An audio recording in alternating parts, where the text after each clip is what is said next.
अध्याय 19। लाल रीरा युकुहू।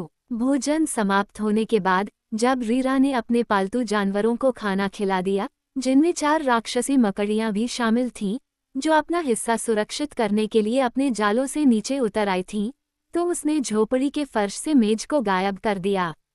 मैं चाहती हूँ कि आप मेरी मछलियों को बदलने की सहमति दें, उसने कहा और फिर से बुनाई शुरू कर दी। स्कीज़ा ने कोई जवाब नहीं दिया। उसे लगा कि मामले को जल्दबाजी में निपटाना नासमझी है। दोपहर भर वे चुप बैठे रहे।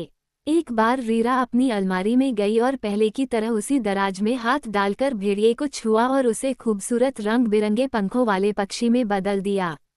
ये पक्षी तोते से बड़ा था और कुछ अलग आकार का था, लेकिन इरविक ने पहले कभी ऐसा नहीं देखा था।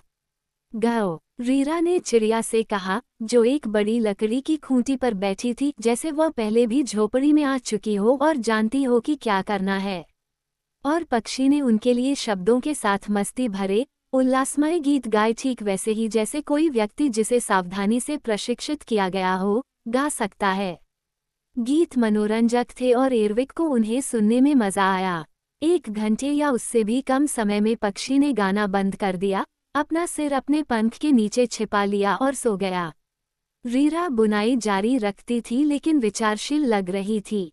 अब एरविक ने इस अलमारी के दराज को अच्छी तरह से चिन्हित कर लिया था और निष्कर्ष निकाला था कि रीरा ने इसमें से कुछ लिया है जिससे वह अपने परिवर्तन करने में सक्षम हो गई है। उसने सोचा कि अगर वह कॉटेज में रहने में कामयाब रहा और रीरा सो गई, तो वह चुपके से अलमारी खोल सकता है, दराज में जो कुछ भी था उसका एक हिस्सा ले सकता है और इसे तांबे की केतली में डालकर तीनों मछलियों को उनके प्राकृतिक आकार में बदल सकता है। वास्तव में उसने इस योजना को अंजाम देने का दृढ़ निश्चय कर लिया था जब योकुहू ने अपनी बुनाई नीचे रखी और दरवाजे की ओर चली गई। मैं कुछ देर के लिए बाहर जा रही हूँ, उसने कहा, क्या तुम मेरे साथ चलना चाहोगे या यहीं रहोगे? इरविक ने कोई जवाब नहीं दिया और चुपचाप अपनी बेंच पर बैठ गया। फिर रीरा बाहर चली गई और कॉटेज का दरवाज़ा बंद कर दिया। जैसे ही वह चली गई, इरविक उठकर दबे पांव अलमारी की ओर चला गया।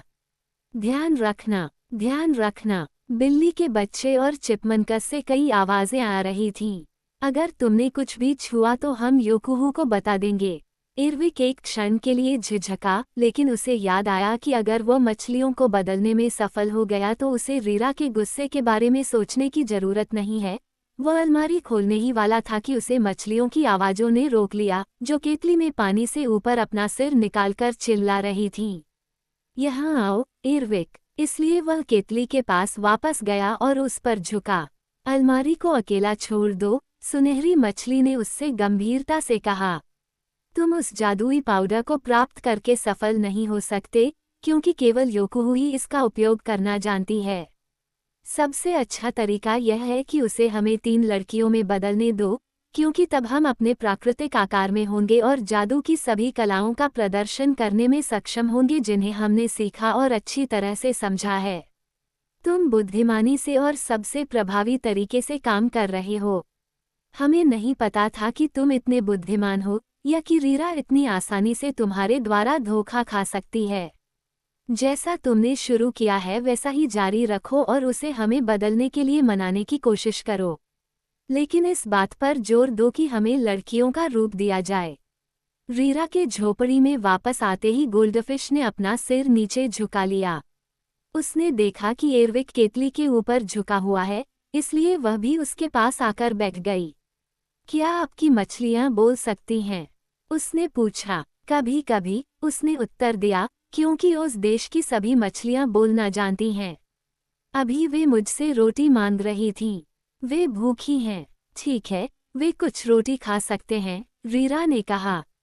लेकिन अब रात के खाने का समय हो गया है, और अगर आप मुझे अपनी मछलियों को लड़कियों में बदलने की अनुमति दे तो वे हमारे साथ मेज पर बैठ सकती हैं और टुकड़ों से कहीं ज्यादा बढ़िया खाना खा सकती हैं।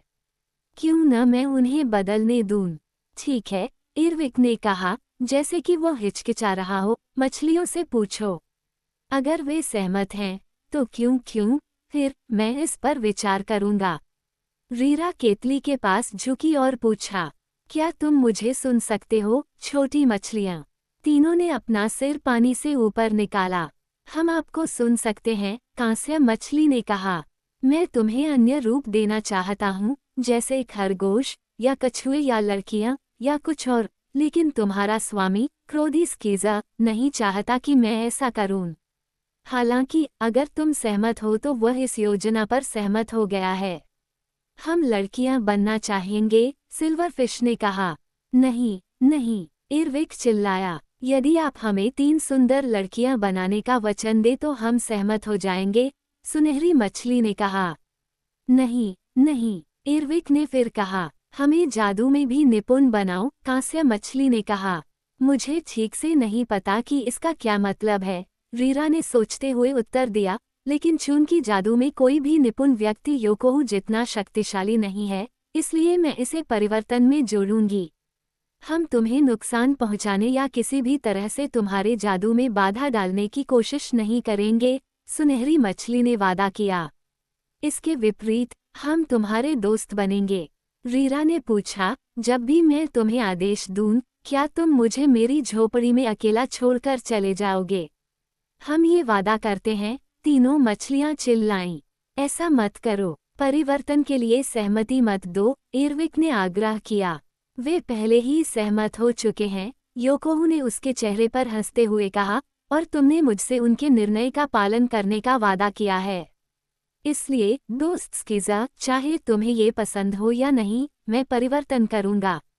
इरविक फिर से बेंच पर बैठ गया, उसके चेहरे पर गहरी नाराजगी थी लेकिन दिल में खुशी थी। रीरा अलमारी के पास गई, दराज से कुछ लिया और तांबे की केतली के पास वापस आ गई।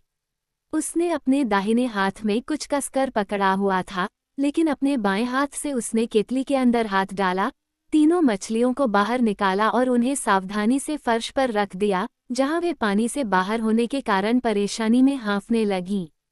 रीरा ने उन्हें कुछ सेकंड से ज्यादा दुखी नहीं रखा, क्योंकि उसने अपने दाहिने हाथ से उनमें से हर एक को छुआ और तुरंत ही मछलियां 3 लंबी और पतली युवतियों में बदल गईं, जिनके चेहरे सुंदर, बुद्धिमान थे और जो सुंदर, आकर्षक गाउन पहने हुए थीं।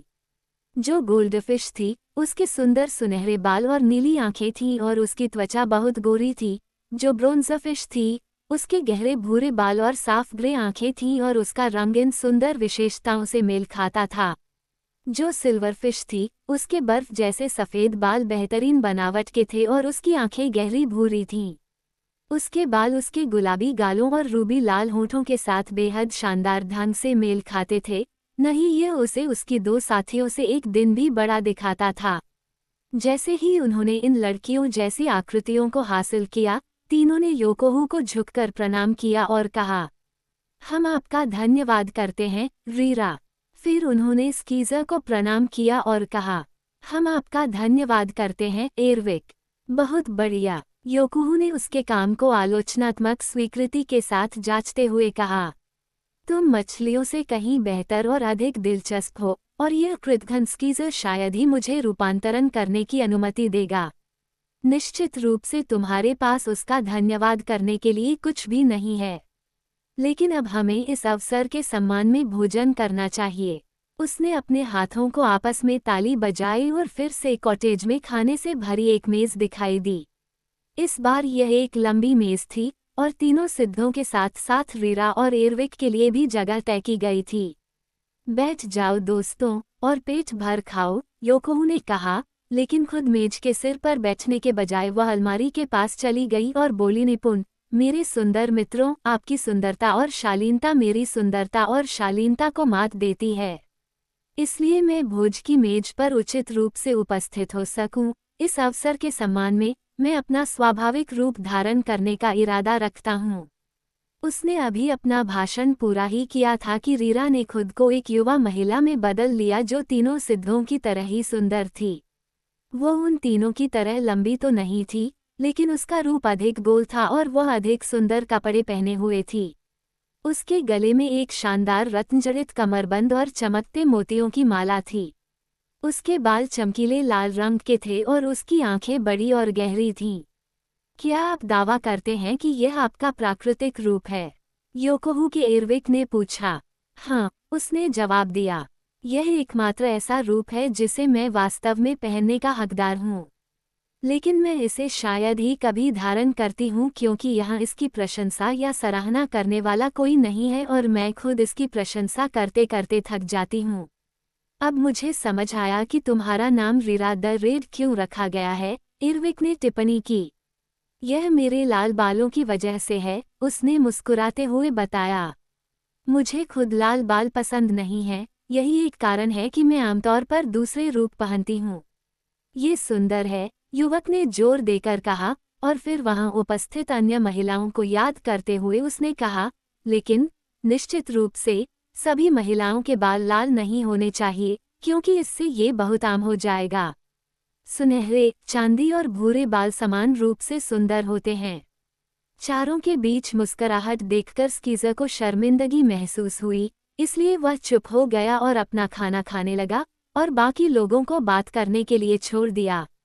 तीनों एडेप्ट्स ने रीरा को खुलकर बताया कि वे कौन थे, वे कैसे मछली बन गए और कैसे उन्होंने गुप्त रूप से योकुहू को उन्हें बदलने के लिए प्रेरित करने की योजना बनाई थी। उन्होंने स्वीकार किया कि उन्हें डर था कि अगर उन्होंने उससे मदद मांगी होती तो वह उन्हें मना कर देती। तुम बिल्कुल सही कह रहे थे, योकुहू ने जवाब दिया।